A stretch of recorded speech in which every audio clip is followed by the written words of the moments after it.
My grandson's whisper at his father's wedding pointed me to the truth. But before I share my story, please take a minute of your precious time to support our channel.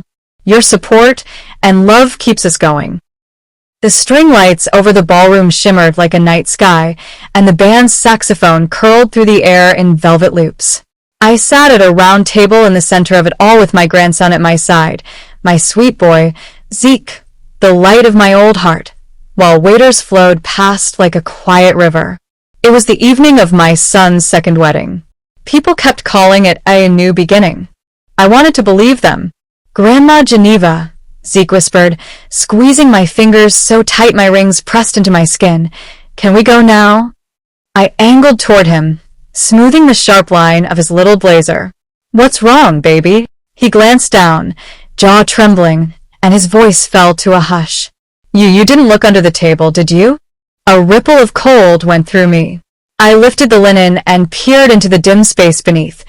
Chair legs, our shoes, a dropped napkin, then a square of paper, neatly folded in quarters, resting near Zeke's feet. Something about the tidy way it sat there turned my mouth dry. I eased it into my palm and unfolded it. The candlelight caught the ink just enough to read the scrawl. "Table 6, add peanut sauce to the child's plate." My breath snagged. Peanuts. The one food that sends Zeke's chest into a vice, his throat closing like a turned key. Everyone close to us knew that.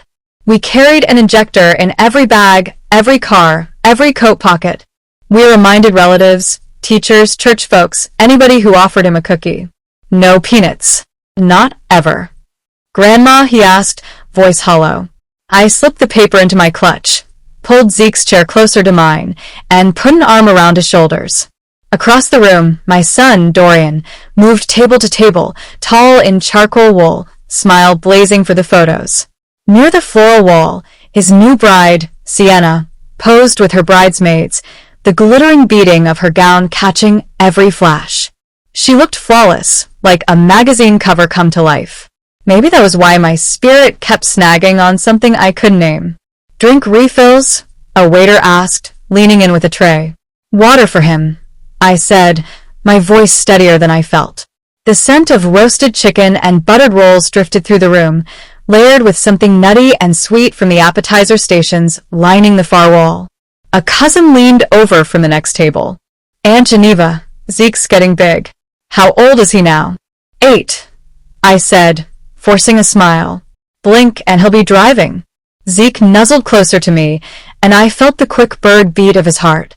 I pressed my cheek to his hair, the way I used to when he was a toddler sleeping on my shoulder, back when his mother, Nadine, would hum blues standards while washing bottles in my small kitchen on Greenmont Avenue in Charlotte. The band slid into a slow number, and memories rose like steam from a kettle. Nadine had a way of bringing calm into a room. She laughed softly, listened fully, and spoke with a self-possession that made you sit up a little straighter.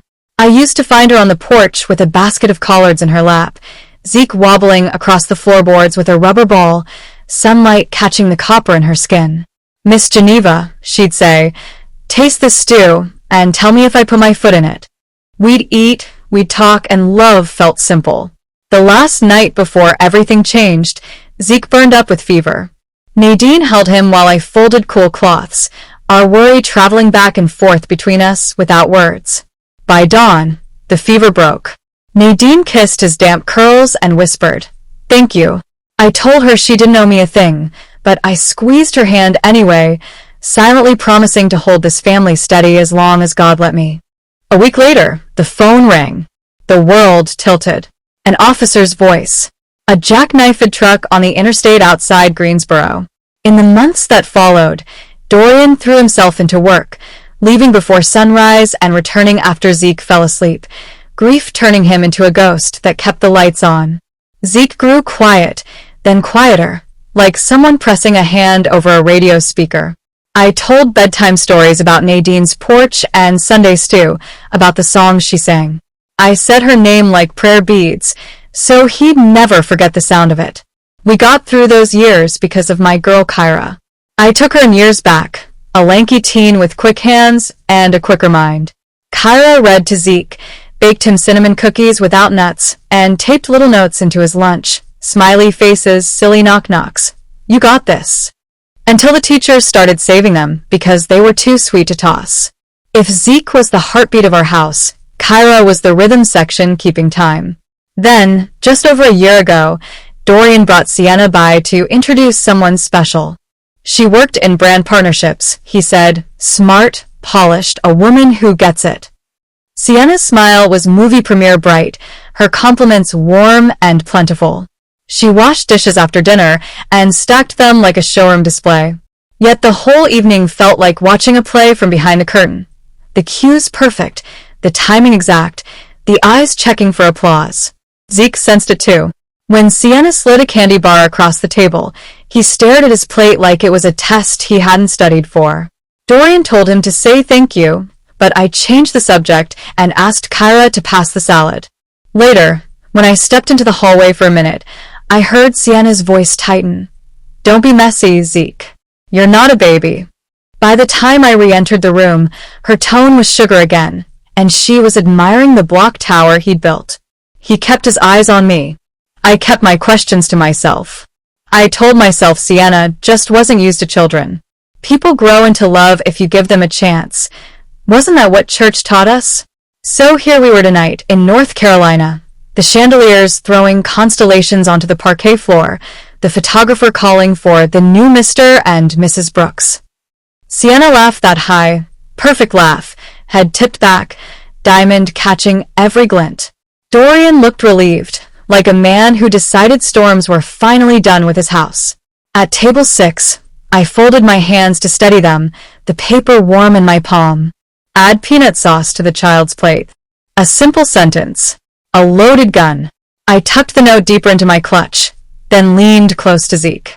Baby, stay right here with Auntie Kyra. I need to check something. Kyra's eyes flicked to mine. She didn't ask a question.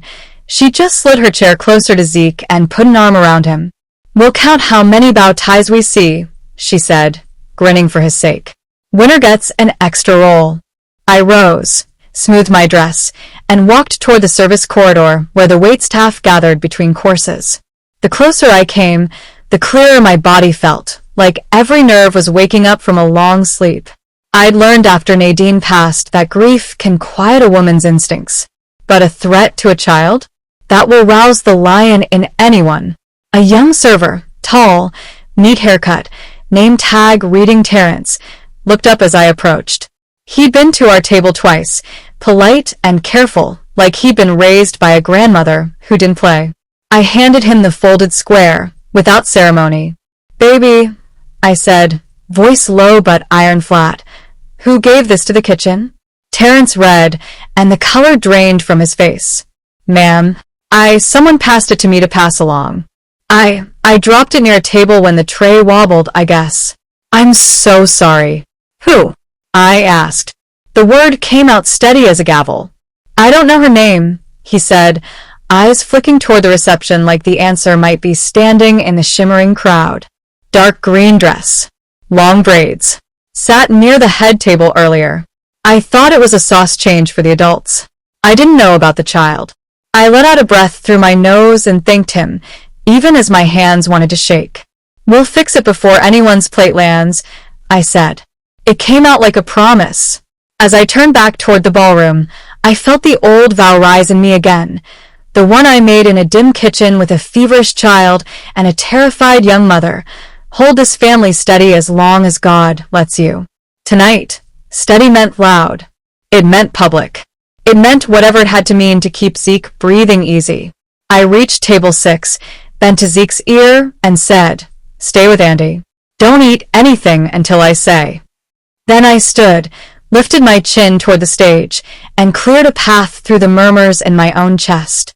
Before the entrees, I said, my voice carrying cleanly over the band's last note, I need the room.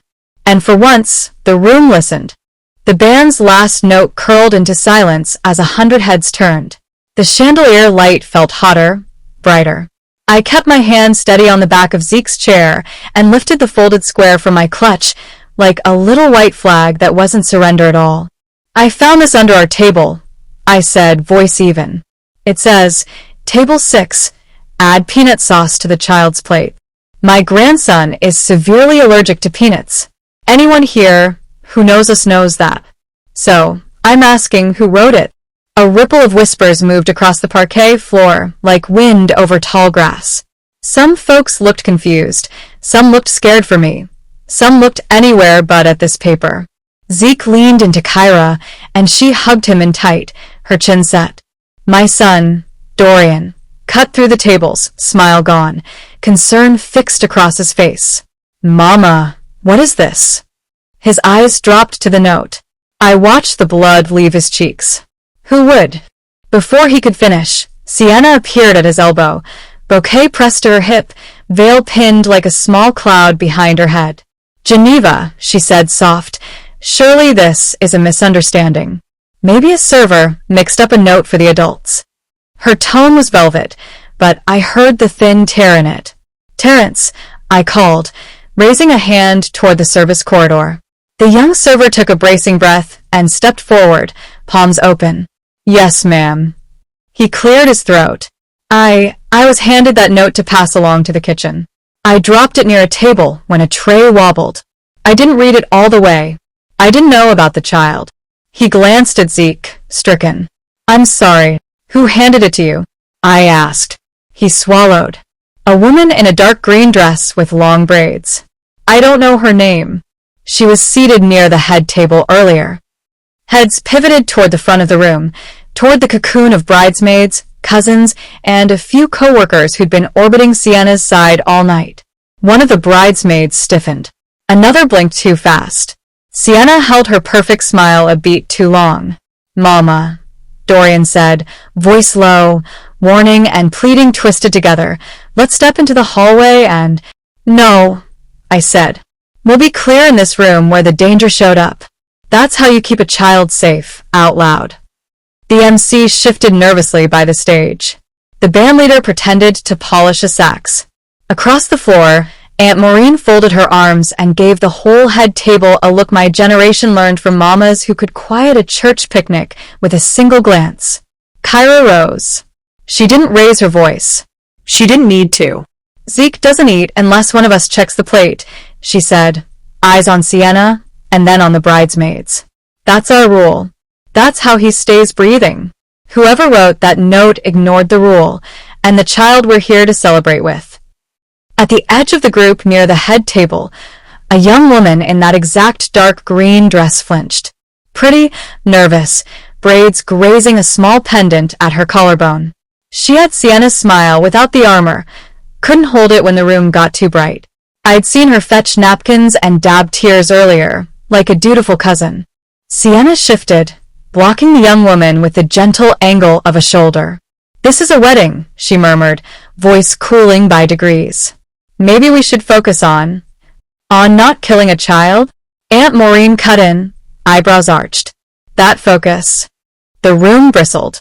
Someone near the bar muttered, Lord have mercy, and another hushed them. Don't bring the Lord into this mess. He ain't the one writing secret sauces. Dorian lifted both hands, palms out. Everybody please. Let's not turn this into a cover-up, Kyra said, still calm. No, we won't.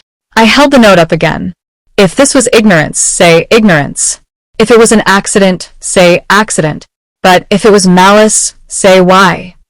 Sienna's smile faltered, just a hairline crack. Geneva, I would never. I didn't say you. I replied, gaze steady. I said whoever. The young woman in green pressed her lips into a tight line. I watched her shoulders rise and fall once, twice, the way someone breathes when they've been holding a truth too long. Then she stepped out from behind Sienna's shield. Auntie, she said to Sienna, voice trembling, you told me to give the note to the server. The room gasped so sharply the chandeliers might have swayed. You said it was for the chef. You said it would make the flavors pop for the little ones so he'd try the food. Sienna's bouquet dipped. Talia, she hissed low and warning, don't. I didn't know about the allergy. Talia rushed on, tears catching on the ends of her lashes. I swear I didn't. I thought it was just sauce. You said it was a special touch. Silence dropped heavy as oak.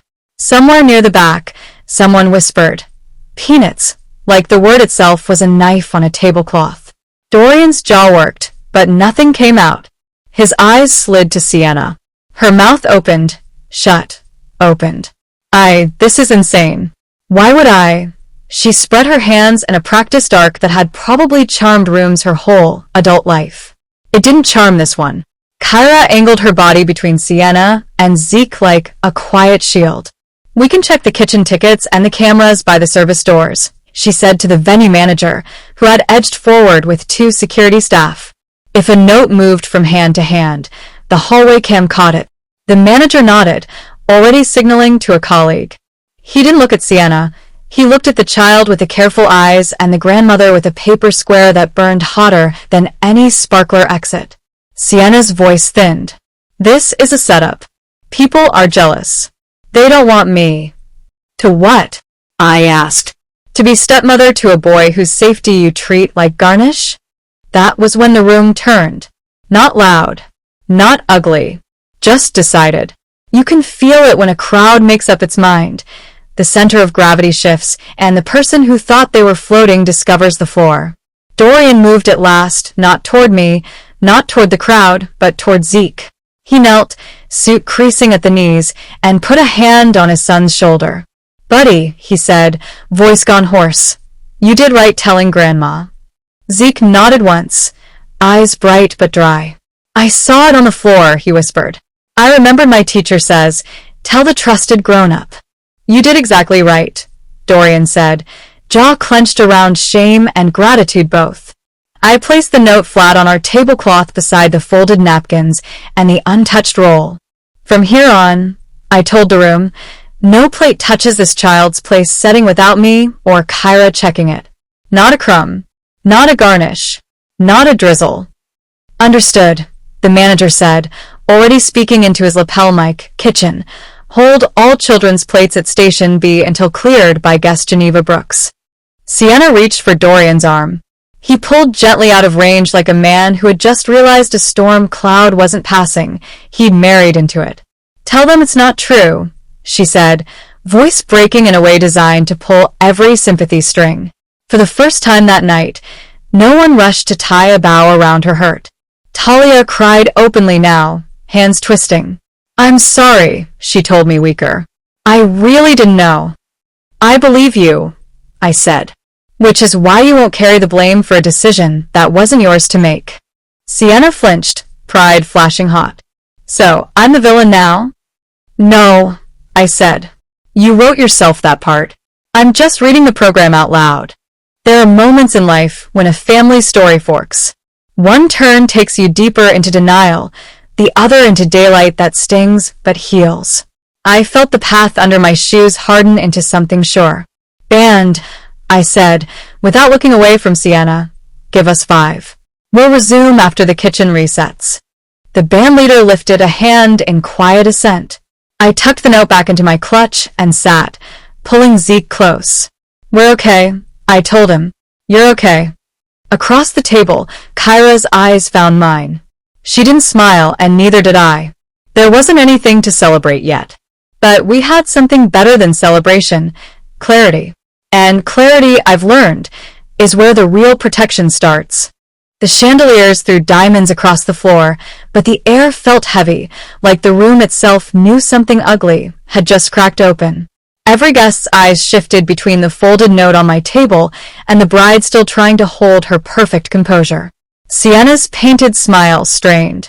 This is ridiculous, she said, her voice tight. Anyone could have dropped that paper. It proves nothing. But Talia, the young woman in the green dress, stood trembling, tears sliding down her cheeks. You told me to pass it, Auntie. You said it was just for flavor. I didn't know Zeke couldn't have peanuts. The silence that followed was jagged, cutting through the hum of whispered disbelief. A few relatives gasped softly, some clutching at pearls or adjusting ties as if bracing themselves. Others shook their heads slowly, eyes narrowing on Sienna.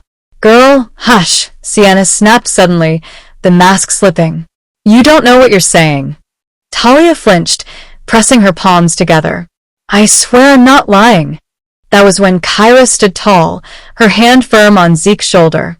Then we'll let the cameras tell it. Every hallway, every kitchen station has eyes. If my nephew's safety was jeopardized, the truth is already recorded. The venue manager cleared his throat and nodded. We can review footage right now.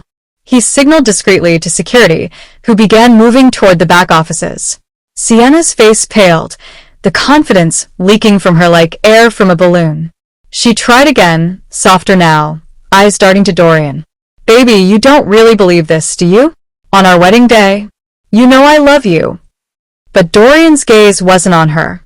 He was on his son, our Zeke, still curled close to Kyra, his small hand wrapped around a toy car like it was the last safe thing in the world.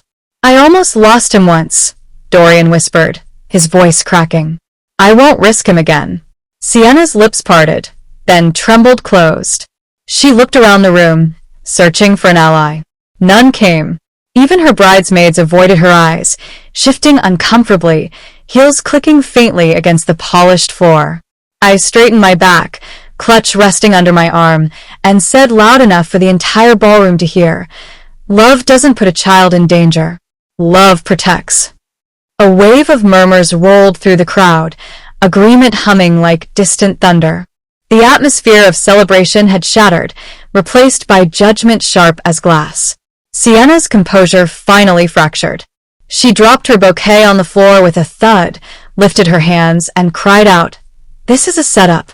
They're jealous because I won his heart. No, Kyra answered firmly, voice cold. We're furious because you tried to steal his child's breath.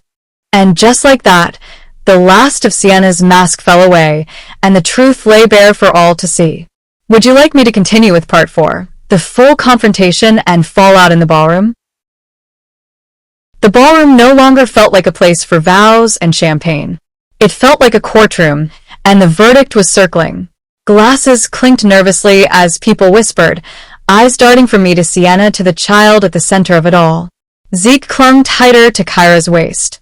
She rubbed his back in small circles, her jaw set like stone. He didn't need to see the storm. He just needed to know he wasn't alone in it. I stepped forward. This note didn't float here by accident, I said, holding it aloft again. Terrence confirmed it was passed. Talia admitted she was told to hand it over. And anyone in this room who knows my grandson knows peanuts could kill him. Lies, Sienna shouted, voice shrill now, stripped of its polish. Do you think I'd ruin my own wedding with something so stupid? This is all jealousy. They never wanted me here. But the room was already against her. Uncle Royce rose, his cane thumping against the parquet. Jealousy don't write instructions to poison a boy, he said, voice shaking with fury. Jealousy don't ask a niece to sneak a note to the kitchen. Stop insulting our intelligence. A few cousins murmured, That's right. Heads nodded. Sienna's eyes brimmed with hot tears, but they were the kind meant to manipulate, not repent. Dorian, she pleaded, turning toward my son. Say something. Tell them this is crazy. I'm your wife. Dorian's face looked carved from grief. He stared at her, then down at his hands, before speaking low and raw. If you could even risk my child's life, Sienna, you were never my wife in the way that matters. The crowd gasped. A few women pressed hands to their mouths. The MC set down his microphone, clearly done pretending this was a celebration. Then Kyra's voice cut clean through the noise. Check the footage. Let everyone see the truth. Let the record show whether this family has to keep sleeping with one eye open. The venue manager returned with a security guard who whispered in his ear. He looked grim when he straightened. We've already reviewed the feed outside the service hallway. It shows Miss Talia receiving the note from the bride herself before passing it to staff. That sentence fell like a hammer. Talia burst into sobs. I didn't know. I thought it was harmless. I believe you, child, I said softly, then turned to Sienna, my voice sharpening again. But you, on the day you claimed to join this family, you chose to target its smallest member. That isn't love. That isn't marriage. That's wickedness. The silence after that wasn't just heavy. It was final. Security moved forward, firm but polite. Ma'am, we need you to come with us. Sienna's face twisted, mascara streaking down her cheeks. She tried one last time, voice breaking. Dorian, please, don't let them do this to me. But my son didn't move. He bent instead, gathering Zeke into his arms. I won't ever let anyone do anything to you again, son, he whispered. His tears fell onto the boy's curls. As Sienna was escorted out past tables of guests who could no longer meet her gaze, the band sat in silence, instruments idle. The celebration was gone, but something else, something truer, had taken its place. I looked at Kyra, still steady, still holding our boy. She nodded at me, and in that moment I knew. We hadn't lost everything tonight. We had defended what mattered most.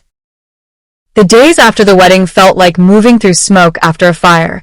Nothing looked the same, and the smell of ruin clung to everything. The story traveled faster than we could breathe. Relatives called from Atlanta, old church friends from Durham, even distant cousins from Chicago. Some offered sympathy. Others scolded Dorian for trusting so blindly. But no matter what angle they came from, every word was a reminder of the nightmare we had just lived. At home, Dorian was quieter than I'd ever seen him. The suit from the wedding still hung in the closet, untouched, a reminder of promises shattered in one night. He took Zeke to school and back, but the sparkle was gone from his walk, his shoulders heavy with guilt. The name Sienna was banished from our lips. He couldn't bear to hear it. But life has a way of showing you where light still shines. And in our house, that light was Kyra. She became Zeke's anchor. Every morning she packed his lunch with care, sandwiches cut into stars, little cartons of safe juice, and always a cheerful note. Shine bright today, or you got this, champ. Zeke would beam when he opened his lunchbox, showing his teacher like it was treasure. After school, she walked him to the park.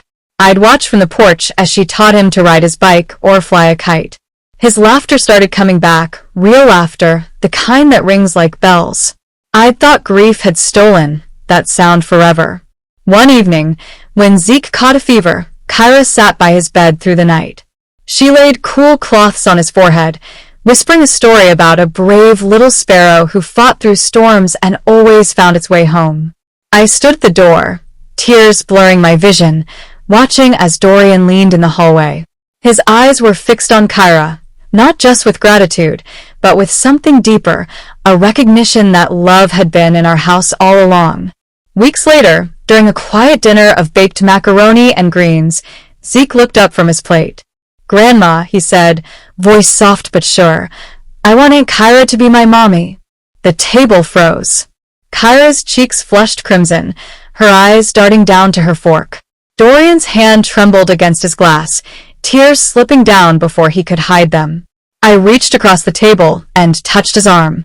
Son, I said gently, true happiness doesn't come wrapped in diamonds or white gowns. It comes from a heart that protects. For the first time since the wedding, I saw a spark of hope return to Dorian's eyes. Months passed, and Sienna vanished from our lives like a bad storm that had finally moved on. Zeke healed. He ran across the yard with his toy car again, climbed trees, and sketched silly drawings with Kyra by his side. And slowly, so did we. One evening, Dorian stood in the living room with Kyra at his side, her hand trembling in his. Mama, he said, voice thick, I know I was blind before. But I don't want to lose the person who's been here through every storm. The one who saved my boy's smile. Kyra lowered her gaze, shy but radiant. I nodded, unable to stop my tears. All I want is for you and Zeke to be whole again. That night, as I sat by the window watching the moonlight spill over our quiet street, I finally felt peace. I thought of Nadine, gone too soon, and whispered to the night sky, your son and your boy are safe. We're holding steady like I promised. Family, I realized, isn't only about who you're born to. It's about who chooses to stay, to protect, to love. And those scars remain. Love is the light that pushes back every shadow. Zeke's laughter floated down the hallway just then, Kyra's voice joining his. And I knew our family's new beginning had already begun. And that, my friends, is how a night that was supposed to be a celebration turned into the moment that saved my grandson's life. We walked through betrayal, But we came out stronger because real family will always rise to protect one another. Stories like this remind us, it's not the fancy clothes or the glittering promises that hold us together. It's the courage to stand up, the wisdom to listen, and the love that never wavers, no matter the storm. If this story touched you, please like this video, subscribe to the channel, and share it with someone who needs to be reminded that family is built by love and loyalty, not appearances. And in the comments, tell me, what does true family mean to you? Your voice might be the light someone else is searching for.